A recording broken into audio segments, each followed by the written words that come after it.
You think about speakers that come to the church and give a talk, but we try to go a step further. We try to, of course, with the pastor's coordination, try to incorporate the sacraments as much as we can.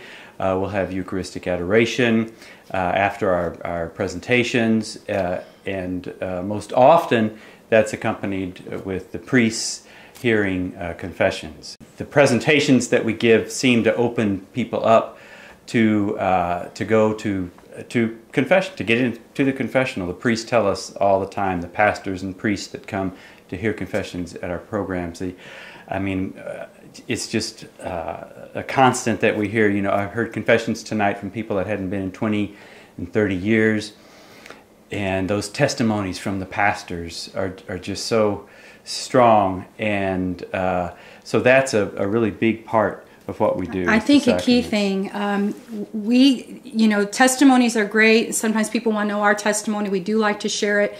But the most important thing we felt was to share the words of Jesus coming to us from the diary of St. Faustina, from Scripture, church tradition, and do what he says, to put them in front of Jesus in the Blessed Sacrament during those holy hours. How many people we've heard over the years that said, I never knew what Eucharistic adoration was, or we have adoration in our church, but I never went. I was afraid to go, and all of a sudden you brought Jesus out in the monstrance, and there I was adoring him. And I got up and I went into the confessional. And this is where the rays of mercy, Jesus is coming to us through the sacraments, through the Eucharist, through confession. And so we just don't talk about it. We lead people to it. And then we trust that his grace is working. And we know that it does, because as again, many of you have shared of how it's been life-changing for you and for your family members too. And not only to Jesus in the Eucharist, but also our devotion to Our Lady and the importance of Marian devotion. So this is one big thing that we feel is special about MOMM and our MOMM programs and everything we do, and we hope you do too.